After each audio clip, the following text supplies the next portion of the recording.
Well, hello there. This is Mark Idelman, speech-language pathologist, and welcome to the teaching of talking. This particular video is about achievement in speech therapy. And I came across a sign this morning on my morning walk, and I put it on Facebook. And I know that there are a number of people who have aphasia, who have difficulty reading, and many have asked me to make a video for them since some of them have difficulty reading. So this morning as I was walking through the desert, I saw this sign and it said about belief. Belief is the first step to achievement. And that's really true. If we believe something, then we believe it's possible. We think it's possible. If we think it's possible, then we can pursue it. However, if we have a belief that it's not possible, then things stop and stay the same. So belief is the first prerequisite of achievement in speech therapy for aphasia or apraxia. But a lot of people think that belief is the only thing that is necessary.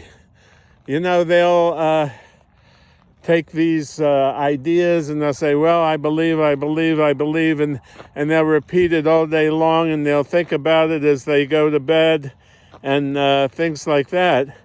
Now, that's good because that's a motivating force, but that's only one small portion of what one must do to achieve in speech therapy.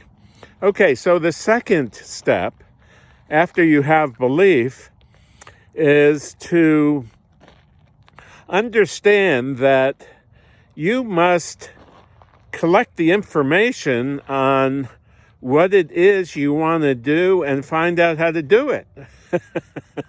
You can say you want to go on vacation, and you can say, oh, I'm going to go on vacation, and I'm going to go on vacation, but you have to figure out where you want to go, all right?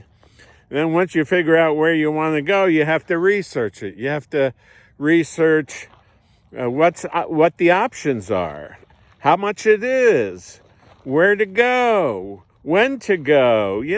It's not just a matter of, yes, I want to go on vacation. There's a lot more work to it. And there's a lot more work to it than a person with aphasia or apraxia who says, yeah, I want to speak better.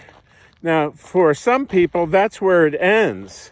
They want to, but many of them don't know the next step, nor do they know where to find the information to study what it is. So, as a part of achievement, one must study. Simple methodology that will help a person speak better. And the information is there. It's not necessarily in an iPad or a workbook. I mean, those are okay.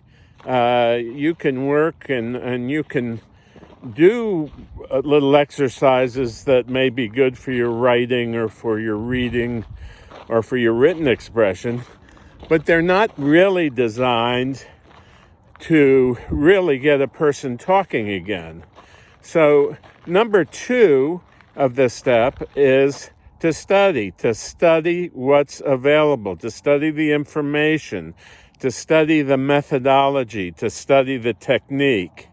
And that's why I wrote the teaching of talking before I left hospital work. And then I wrote the second book, which was just released, about a month ago, on apraxia, because you can't really improve an aphasia without really addressing the apraxia. Now, not everybody with aphasia has apraxia, but many do. And so therefore, the next question you must ask yourself is, do I have aphasia, and how severe is it? And do I have apraxia, and how severe is it? Okay, so we answer those questions in our book, our first book, The Teaching of Talking, which gives you a little screening test or a little evaluation, and from that you can determine whether or not you have apraxia or not. It would save you a great deal of time because, there are even a lot of therapists out there who are not even sure themselves what apraxia is. And you've got to know if you've got apraxia, because if you have apraxia, you could be in aphasia therapy from now until the cows come home and not really make any decent progress because you haven't addressed the apraxia. The apraxia is about the formation of the speech sounds and the movement of the tongue. Quite often, the tongue doesn't work properly, and the corresponding articulators of the teeth and the lips don't work properly. So that's a motor problem, and you must understand that. So in achievement, let's review what we have so far. Number one, we have belief that you're going to speak better. Number two, we have the study, okay? The pursuit of knowledge, whether or not you're going on a vacation or whether or not you want to learn how to help your loved one speak better.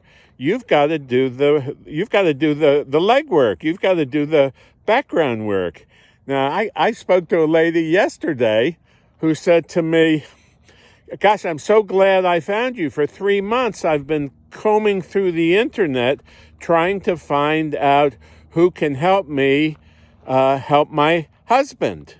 And she said, I contacted all of these places, and I just couldn't find what I wanted. But finally, I found the teaching of talking. So it takes a certain amount of work.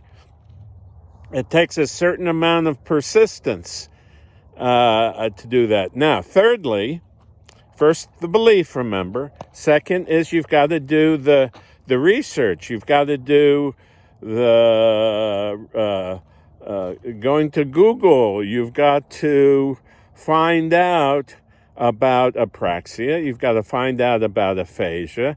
And you've got to find out who is it out there who can teach me how to do this. And you know something? You're going to have a hard time finding that because most therapists don't involve caregivers in the whole process. I mean, there are many who do, but there's a majority who don't. They go into a room, they close the door, you go to Walmart, come back, and they've got a big folder full of papers. Well, that's not really working on speech and communication. They might say it is, but it's not. Okay, so the last and final step is application. So once you learn what to do, once you learn how to approach apraxia or aphasia, and just know here that in both of our books, the Teaching of Talking, which was the first book for aphasia, and the Teaching of Talking for apraxia, in both of those books, we give you a test that you can give your loved one so that you can figure out if they have apraxia or if they have apraxia and aphasia.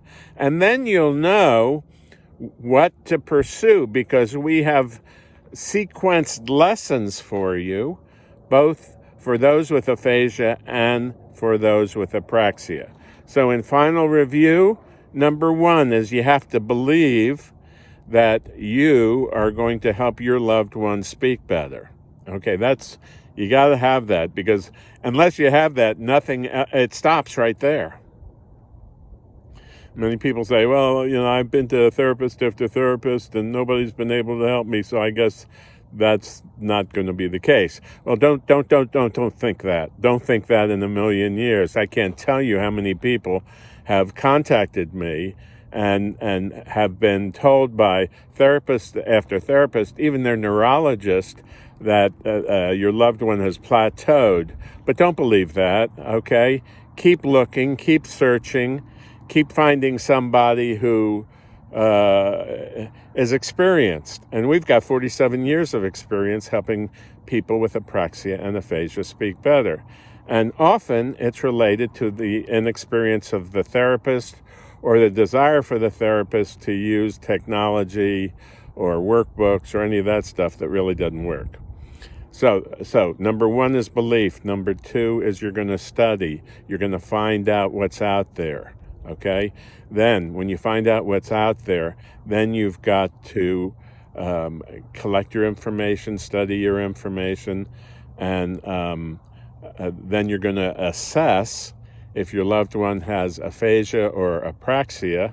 And then what you're going to do is you're going to start getting information that will teach you how to help your loved one if they have apraxia or with aphasia.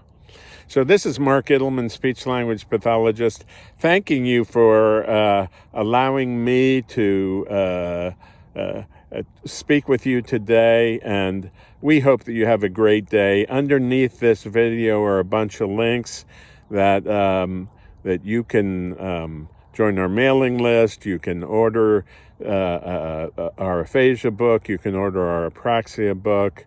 You can order our online mentoring program. You can contact me for a one-on-one phone call, a free introductory phone call. You fill out the questionnaire for that. And you can join our Facebook page. That's on there also. So you have lots of options. There's even a YouTube page. So you can review some of our YouTubes. So I just want to say thanks for stopping by, and we'll speak to you soon, I hope. And if you've liked this video, please give us a thumbs up, and we'll be looking forward. Bye-bye now.